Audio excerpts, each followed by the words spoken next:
Halo teman-teman semua, perkenalkan, aku Destination Malaysia Week, mahasiswi kelas H Media Pembelajaran Matematika berbasis IT dengan dosen pengampu Bapak Budi Haloman Siregar, SPD MSc.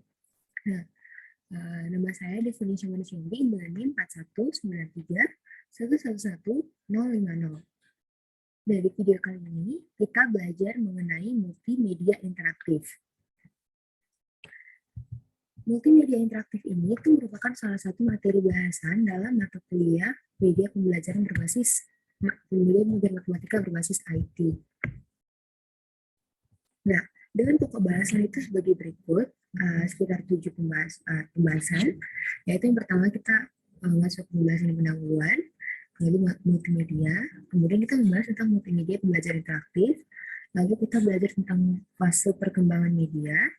Materi kelima itu kita belajar tentang teori tentang multimedia interaktif, lalu pokok bahasan keenam itu ada bahan ajar berbasis multimedia interaktif, dan yang terakhir kita membahas tentang keunggulan dan apa saja fungsi bahan ajar multimedia interaktif tersebut. Nah, kita masuk ke pokok bahasan yang pertama, itu pendahuluan.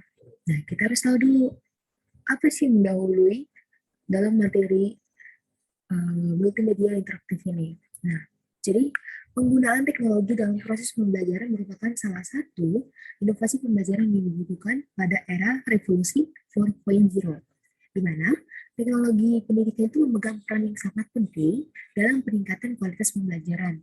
Hal ini tentu saja sangat berdampak pada peningkatan kompetensi seperti pemahaman konsep, pemecahan masalah, berpikir kritis, berpikir kreatif, dan kemampuan berpikir tingkat tinggi.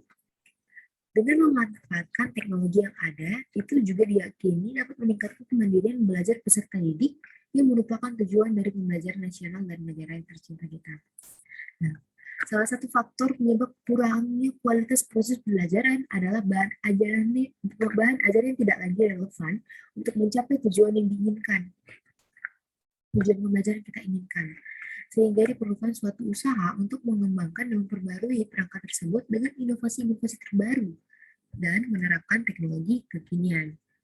Nah, lalu Kementerian Pendidikan Nasional menurut Abidin di tahun 2014 menyatakan beberapa alasan betapa pentingnya melakukan pengembangan bahan ajar, yaitu sebagai berikut. Yang pertama, diperoleh bahan ajar yang sesuai dengan tuntutan kurikulum dan sesuai dengan kebutuhan belajar peserta didik. Yang kedua, tidak lagi tergantung pada buku teks yang terkadang menyajikan satu sudut pandang kebenaran. Yang ketiga, memperkaya karena dikembangkan dengan menggunakan beberapa referensi. Keempat, menambah kasana pengetahuan dan pengalaman guru dalam menulis bahan ajar. Kelima, membangun komunikasi pembelajaran yang efektif antara guru dan peserta didik, karena mereka akan lebih percaya kepada gurunya. Lalu yang keenam, menambah angka kredit jika dikumpulkan menjadi buku dan diterbitkan. Nah, tapi kenyataannya beberapa bahan ajar yang digunakan oleh siswa ataupun mahasiswa saat ini tuh untuk belajar belum mengalami perubahan. Banyak bahan ajar tersebut masih belum mengadopsi unsur-unsur teknologi informasi, padahal kemajuan teknologi komputer saat ini tuh udah sangat berkembang. Nah, di mana penggunaan bahan ajar berbasis multimedia interaktif ini sudah sangat mungkin untuk dikembangkan. Nah, pada kenyataannya, perkembangan teknologi komputer telah memberikan pengaruh terhadap dunia pendidikan, khususnya dalam proses pembelajaran, di mana telah terjadi pergeseran dalam proses pembelajaran, yaitu dari sistem manual ke sistem otomatis, dari waktu siklus ke waktu nyata, lalu dari kertas menjadi perangkat lunak, lalu dari fasilitas fisik menjadi ke fasilitas jaringan kerja. Sehingga interaksi antara guru dan siswa tidak hanya menggunakan alat bantu seperti papan tulis ataupun alat-alat tulis, tetapi sudah jauh berkembang menggunakan media internet dan perangkat lunak yang canggih. Nah, sejalan dengan itu, teknologi komputer memiliki 3 fungsi utama seperti yang sudah dilihat kita. 3 fungsi utama dari teknologi komputer itu ada pertama sebagai alat, lalu yang kedua sebagai pengetahuan, dan yang ketiga sebagai bahan dan alat untuk pembelajaran atau literasi. Dan dapat disimpulkan, teknologi komputer ini telah hadir di hadapan kita untuk kita manfaatkan secara optimal demi meningkatkan kualitas proses pembelajaran yang lebih baik dari yang ada saat ini. Sayangnya banyak bahan ajar berbasis multimedia yang sudah tersedia yang hanya dirancang sebagai sumber informasi. Bahan ajar tersebut hanya berisi atau tersusun dari teori-teori lalu disertai contoh-contoh. Bahan ajar yang hanya berisikan konsep seperti teori mata rumus yang langsung disuguhkan tanpa ada proses ilmiah mengakibatkan konsep itu tidak terlalu bermakna bagi siswa yang seharusnya itu kita susun berdasarkan dengan berbagai high order question yang itu yang membantu atau merangsang siswa untuk menyimpulkan, menghipotesis, menganalisis, mensintesis, mengevaluasi, dan bahkan menciptakan sehingga terbangun jawaban-jawaban yang memancing jawaban tingkat tinggi, jawaban yang pemikiran berdasarkan hasil pemikiran tingkat tinggi alias HOTS, High Order Thinking Skill. Nah, selanjutnya sehingga sangat penting bagi guru dan dosen untuk mampu mengembangkan bahan ajar berbasis multimedia interaktif di mana dengan multimedia interaktif tersebut ini dapat diakini dapat meningkatkan pemahaman konsep, kemampuan berpikir tinggi dan kemandirian belajar para pembelajar. Lalu kita masuk ke pembahasan yang kedua, itu adalah multimedia. Multimedia ini udah nggak asing lagi di telinga kita semua, di mana multimedia ini terdiri dari dua kata, yaitu kata multi dan kata media. Multi itu berarti beberapa. Sedangkan media itu kalau kata media berarti itu alat atau sarana yang digunakan untuk menyampaikan informasi atau tools yang digunakan sebagai perantara dalam berkomunikasi. Multimedia itu jika digabungkan itu adalah media yang dikembangkan dari berbagai media digital yang memadukan antara teks, gambar, audio, animasi, dan video, serta hyperlink untuk menghasilkan suatu informasi selanjutnya dapat disimpan, diproses, dan disajikan. Setiap komponen teks, gambar, audio, animasi, video, dan hyperlink yang membangun suatu multimedia memiliki peranannya masing-masing dan saling melengkapi. Nah, berikutnya ini ada komponen-komponen dalam suatu multimedia, yaitu ada teks yang pertama, itu diperlukan untuk mendeskripsikan informasi yang diperlukan untuk menyampaikan informasi tertentu. Lalu komponen kedua ada gambar, itu berfungsi sebagai pelengkap teks dalam menyampaikan informasi sehingga lebih mudah untuk dipahami oleh penggunanya. Lalu yang ketiga itu ada audio, sebagai alat bantu menyampaikan informasi dalam bentuk suara. Dan penggunaan audio sendiri itu dapat dipadukan dengan teks dan gambar. Lalu yang keempat itu harusnya video animasi, itu untuk mendeskripsikan materi yang bersifat proses, membantu mengilustrasikan hal-hal abstrak menjadi lebih nyata. Dan yang terakhir itu ada hyperlink, itu berfungsi sebagai tautan yang berisikan bagian dari bahan ajar interaktif. Nah, berdasarkan gambar yang ada di sebelahnya yang warna biru, itu dapat kita pahami bahwa komponen teks, gambar, audio, video, animasi, dan hyperlink yang dipadukan dalam mengembangkan multimedia akan menghasilkan suatu informasi yang dapat disampaikan ke layar ramai itu berupa bentuk buku digital.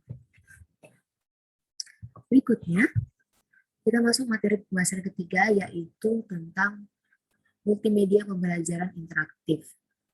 Nah, multimedia itu sendiri itu terbagi atas dua kategori. Yang pertama itu ada multimedia linear, yaitu merupakan jenis multimedia yang tidak dapat dikontrol, disimpan, dan disajikan oleh penggunanya. Multimedia ini berjalan dan berproses secara terurut, misalnya film pada televisi. Lalu yang kedua, itu ada multimedia interaktif. Multimedia ini dapat dikontrol dan disajikan, serta disimpan oleh penggunanya. Multimedia ini dilengkapi dengan alat pengontrol sehingga dapat dioperasikan oleh pengguna secara fleksibel. Misalnya multimedia pembelajaran interaktif aplikasi pembelajaran.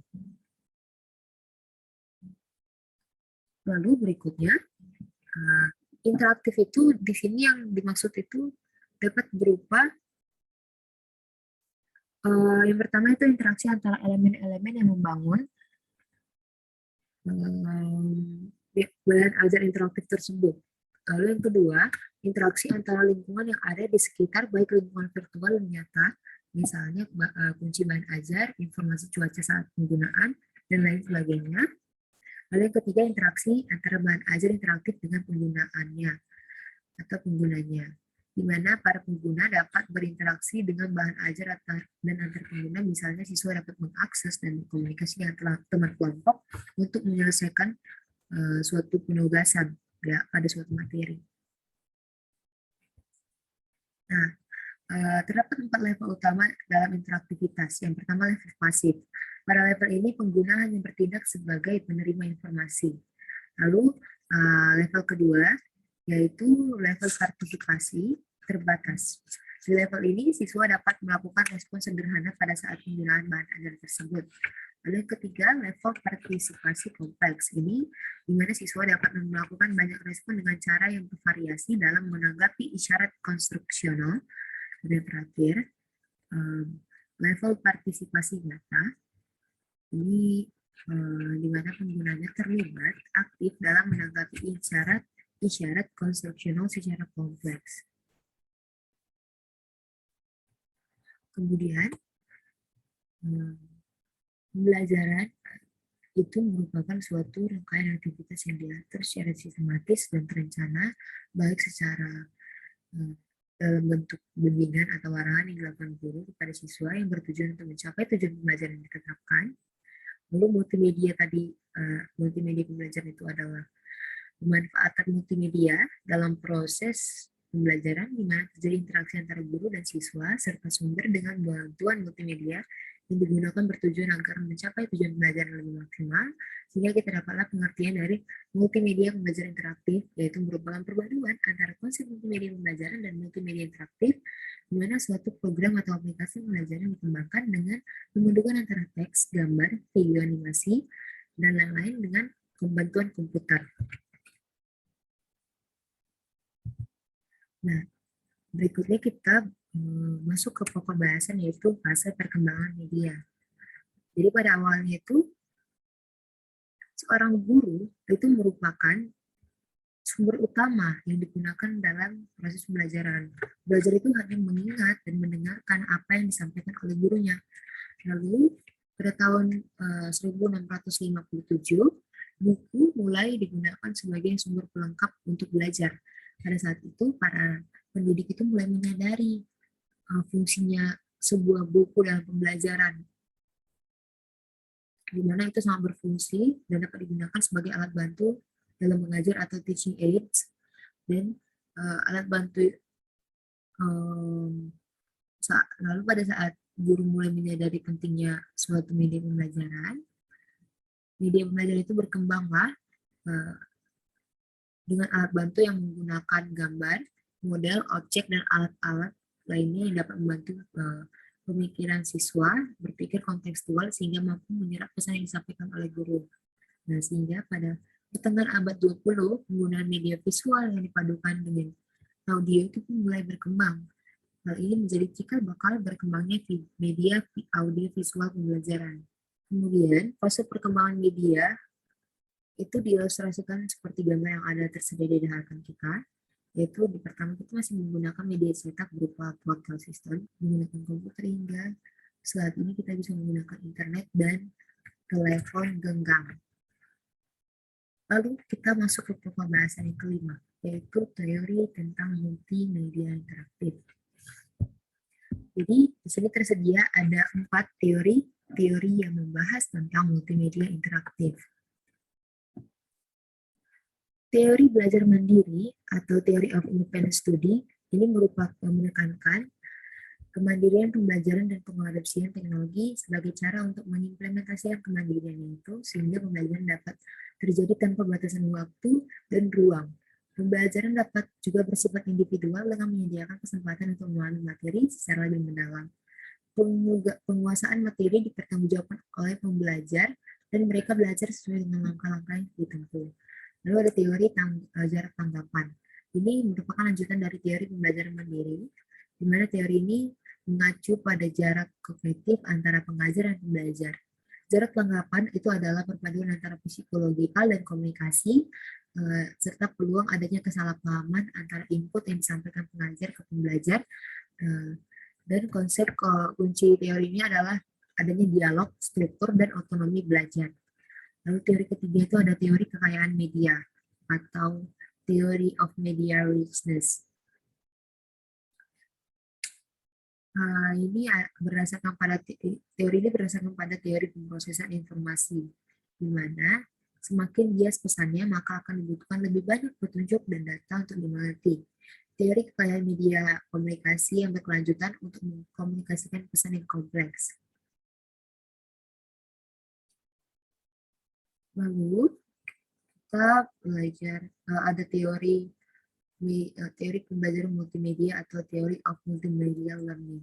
Ini dikemukakan oleh Richard Mayer, di mana ini menjelaskan pembelajaran dengan multimedia dari perspektif psikologi pendidikan dan menekankan bahwa individu akan belajar lebih baik ketika pesan multimedia dirancang secara konsisten sesuai dengan cara berpikir manusia. Nah, kemudian kita masuk ke pokok bahasan yang ke-6, yaitu bahan ajar berbasis multimedia interaktif. Nah, bahan ajar itu merupakan suatu perangkat informasi atau alat, baik berupa tulisan maupun bukan tulisan yang disusun secara sistematis dan berkonsep berfungsi membantu proses pembelajaran untuk mencapai tujuan pembelajaran. Bahan ajar itu merupakan perangkat yang dirancang sesuai kaidah pembelajaran, karakteristik materi pembelajaran, kebutuhan pelajar, dan norma-norma yang berlaku. Nah, berdasarkan fungsi, tujuan, dan bentuknya, bahan ajar itu dapat dibagi berdasarkan teori yang jelas, yaitu yang pertama ada bahan ajar versi cetak, yaitu berupa buku, modul, dan lainnya. Lalu ada bahan ajar berupa, versi audio, ini berupa radio, kaset, ataupun CD. Lalu ada bahan ajar audio visual, ini yang dapat dilihat dan didengar seperti video dan animasi. Lalu bahan ajar multimedia interaktif, di mana bahan ajar ini dirancang berbasis komputer seperti komputer assisted instruction atau CAI, dan bahan ajar berbasis web. Bahan ajar tersebut disusun secara sistematis dengan memperhatikan aspek-aspek di atas, akan berfungsi sebagai yang pertama, pedoman bagi guru ataupun dosen untuk melaksanakan aktivitas pembelajaran berorientasi kepada student centered learning atau berorientasi kepada siswa. Lalu yang kedua, pedoman substansi materi dan tujuan belajar yang ditetapkan. Dan yang ketiga, alat evaluasi yang terarah untuk mengukur capaian pengetahuan, sikap, dan keterampilan. Lalu ada aspek-aspek dalam pemilihan dan proses pengembangan bahan ajar, yaitu aspeknya itu yang pertama kita lihat dari tujuan pembelajaran. Lalu kita ke kematangan kognitif siswa, lalu kita ke relevansi dengan kebutuhan peserta didik, kemudian norma sosial masyarakat, lalu kita ke pendekatan, model strategi pelajaran, dan terakhir teori belajar sebagai fondasi pengembangan bahan ajar. Bahan ajar ini berfungsi sebagai salah satu alternatif bahan ajar yang dapat digunakan pada proses belajar mengajar secara daring maupun luring. Misalnya bahan ajar ini sangat efektif digunakan pada proses pembelajaran daring selama wabah virus corona yang kita alami. Lalu yang kedua, sebagai media berbagi informasi secara masif, di mana bahan ajar interaktif ini sangat mudah disebar dan dipergunakan tanpa memerlukan biaya yang besar. Nah, materi terakhir atau pokok bahasan ke-7 yang kita bahas hari ini, saat ini, yaitu keunggulan dan fungsi bahan ajar multimedia interaktif. Ada sekitar 7 keunggulannya, itu yang pertama lebih cepat menemukan informasi yang diinginkan. Mencari informasi pada bahan ajar itu dapat kita akses atau kita gunakan dengan cukup menggunakan search engine atau fitur pencarian. Lalu yang kedua, bahan ajar interaktif lebih mudah digunakan dibanding versi cetaknya, di mana jika dalam hal pengeditan kita dapat mengeditnya atau menambahkan materi itu kapan saja dan di mana saja, walaupun kita penggunanya itu berbeda dengan versi cetak ya, di mana kalau kita ingin mengubah sesuatu berarti kita mencetak ulang. Nah, lalu bahan ketiga, bahan ajar interaktif dapat melakukan proses revisi, koreksi, dan penambahan informasi dengan cepat. Kemudian bahan ajar interaktif dilengkapi dengan komponen gambar, audio, video, animasi, dan hyperlink, sehingga lebih menarik dan lebih mudah untuk dipahami. Lalu bahan ajar interaktif lebih mudah diperoleh dan disebarluaskan. Cukup dengan satu tautan atau satu hyperlink, bahan ajar sudah dapat digunakan dan disebarluaskan. Lalu bahan yang berikutnya, yang keenam, bahan ajar interaktif itu keunggulannya dipenuhi informasi yang luas dan beragam. Hanya dengan membuat tautan hyperlink pada buku, pengguna dapat memperoleh banyak informasi ataupun referensi melalui tautan yang tersebut yang sudah dilampirkan. Lalu kemudian terakhir, dengan multimedia interaktif, maka proses belajar berlangsung secara interaktif, sehingga siswa dapat melakukan aktivitas belajar secara mandiri tanpa tergantung atau berpusat kepada gurunya. Nah, demikian materi pembahasan kita hari ini mengenai multimedia interaktif. Semoga materi yang telah kita pelajari pada hari ini itu berguna bagi kita di masa yang akan datang, atau mungkin berguna untuk saat ini, dan dapat dipahami dengan baik oleh kalian yang sudah mendengarkan hingga saat ini. Saya Destination Management Bank dengan NIM 4193 11150, pamit undur diri dari hadapan kalian. Sampai jumpa lagi di video berikutnya. Bye-bye.